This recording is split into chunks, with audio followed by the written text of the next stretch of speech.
Welcome to the Wave Strength. Innovative solutions for a secure retirement. Presented by Pacific Life. Welcome, and thank you for joining us. Today's discussion on the Wave Strength is focusing on Social Security. I'm Ruth Schau from Pacific Life. I'm a senior director with DC Lifetime Income Options, and I also have with me Carolyn Elrod today, and a well-known expert on Social Security, Beth Franklin. Carolyn, you want to say a few words about yourself? Sure. My name is Carolyn Elrod, as Ruth said. I am a Retirement Strategies Group consultant and manager with Pacific Life's Consumer Markets Division. And Beth, why don't you tell us just a quick run about your background? You have a lot, so. I've been doing things for a long time. I have been a journalist for more than 40 years, always writing about money in some form. But for the last decade or so, I have been focusing on the importance of Social Security as the bedrock of most Americans' retirement income plan. So as part of that journey, we know that you have done some joint research on the 4 pillars of retirement, which really are the emotional aspects of retirement, right? Can you tell us a little bit more about that research and what was unveiled there? In the past, people think of retirement as, I saved this money all my life, so I can spend it in retirement. But retirement really is more about how you spend your time, not just how you spend your money, and who you spend that time with. And I think one of the lessons of the pandemic was our families are so important to us. And in some cases, people were able to spend more time with their families in an intergenerational format. And unfortunately for others, they were spread across the country and couldn't reach out, but that's when technology came in and we had Zoom and FaceTime as a way to connect. But even families aren't enough for us to feel fulfilled in retirement. Part of it is purpose, however you define that, whether it's working with your church, your synagogue, your mosque, is it part of your broader community, is your alumni group, something that gives you a reason to get up in the morning, because that's one of the big changes. People often can't wait to give up the drudgery of work. But what they don't realize is they're also giving up the social connections. But as much as we love our families and love to have a purpose in life, we need to feel secure enough financially that we can pursue all that. So finances are a very important part of a secure retirement. And increasingly, people are looking for secure, guaranteed sources of income, so essentially they can sleep well at night. I know I personally have several annuities and I am retirement age, so I don't really worry what the stock market is doing. Yes, I have investments for growth for the long term, but I know the money I need on a monthly basis is covered. So as long as I can match up my fixed cost in retirement with my guaranteed or secure sources of income, I sleep well at night. Yeah, so one of the pillars is finances, right? And, it's not just numbers on papers. There really is that emotional aspect to our finances, especially for retirees. So one of the questions I was asked of, the population for that research was about protected lifetime income. Can you talk a little bit more about how an annuity or protected lifetime income can help really enrich a retiree's emotional state, but also just their retirement in general? Certainly, because going back a few generations, pensions were more common. And essentially, if you had a pension and you had Social Security, you're good.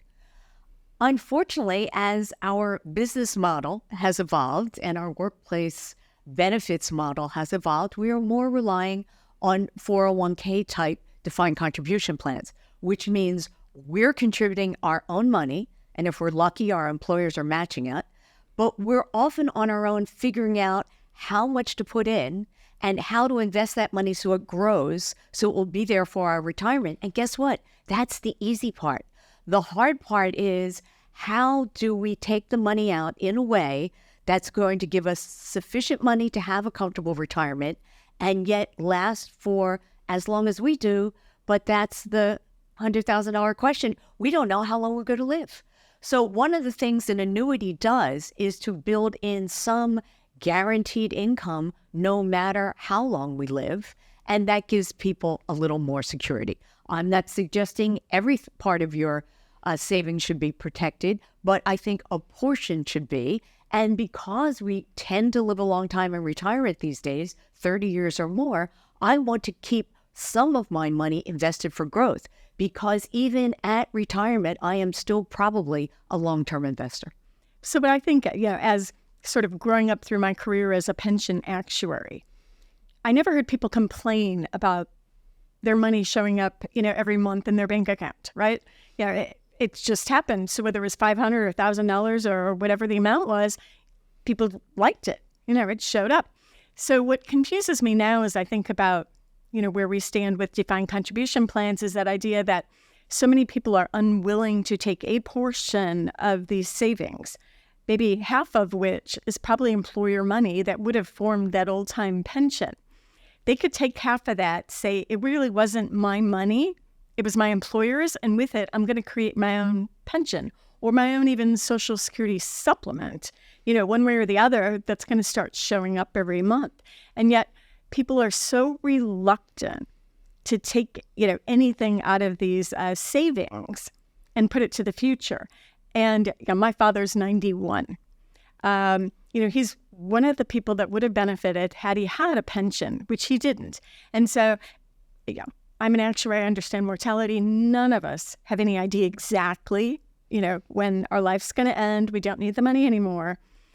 And so, I know I'm going to have an annuity on top of Social Security. Yeah. We used to talk about the three-legged stool of retirement, not to be confused with the four pillars of retirement, but the three-legged stool was essentially pensions, Social Security, and personal savings. Well, for so many people, pensions are gone. Personal savings are often inadequate, and Social Security does have some long-term financing problems. So we have essentially gone from that nice, solid three-legged stool to a pogo stick. And that's really not a very good way to plan for retirement. So I like to tell people to think about a retirement income pyramid. And the base of that pyramid for most people is Social Security, a nice, solid base. On top of that, the next layer for many people would be their retirement savings plans, whether it's a 401k, an IRA, various combinations. And in the past, that combination of Social Security and workplace savings would have been enough to last through the average retirement. But we're living longer and things are more expensive and unpredictable. So I say for a lot of people, you're going to need other layers. And for some people, that may be continued employment, part-time, seasonal consulting. For many Americans, particularly American homeowners, they have more equity tied up in their home than they have a balance in their 401k plan. So maybe they need to figure out ways to put that home equity to work, whether it's selling the big house, downsizing and banking the difference, taking out a reverse mortgage. There are different ways to leverage that equity. But maybe even that isn't enough. The top of the pyramid might be everything else. Maybe you have a income-producing rental property. Maybe you have inheritance from your parents. Maybe you have a settlement from a divorce.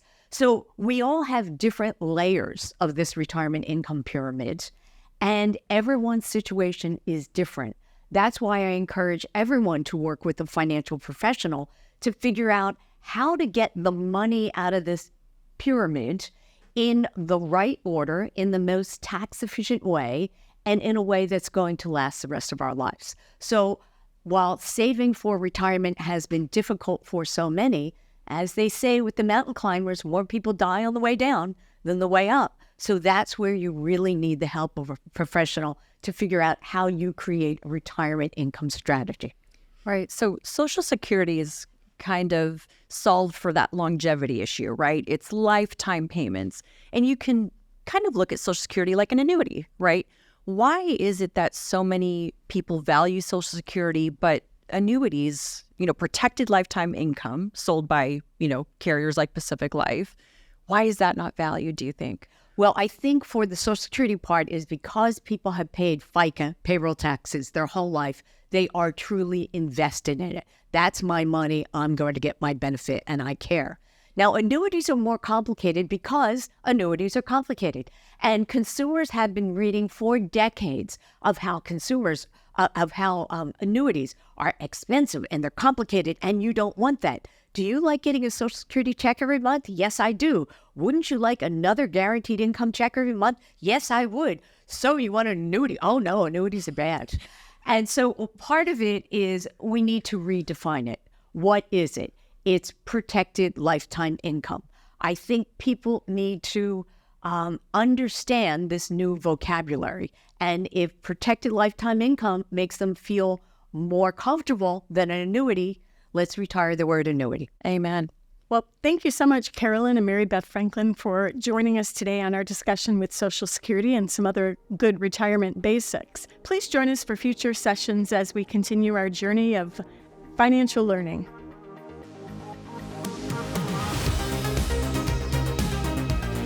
This has been another episode of The Wave Strength, presented by Pacific Life.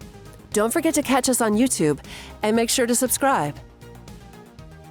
Although this podcast is presented by Pacific Life, the opinions and views expressed are those of the hosts and participants and do not necessarily reflect Pacific Life's views on any of the topics discussed. Unless otherwise noted, Pacific Life is unaffiliated with any other individual or company mentioned. Pacific Life is a product provider. It is not a fiduciary and therefore does not give advice or make recommendations regarding insurance or investment products. Pacific Life, its affiliates, its distributors, and respective representatives do not provide any employer-sponsored qualified plan administrative services or impartial advice about investments, and do not act in a fiduciary capacity for any plan.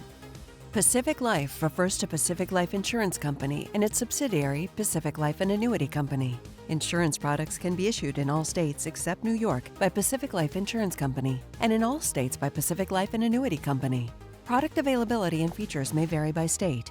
Each insurance company is solely responsible for the financial obligations accruing under the products it issues.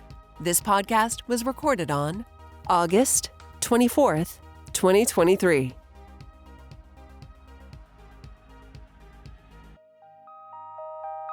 Thanks for joining us on today's show. We'd love to hear from you. Join the conversation below and leave a comment on your thoughts on what the industry can do better for participants as it pertains to lifetime income solutions. And if you'd like more interesting content, click one of these links over here.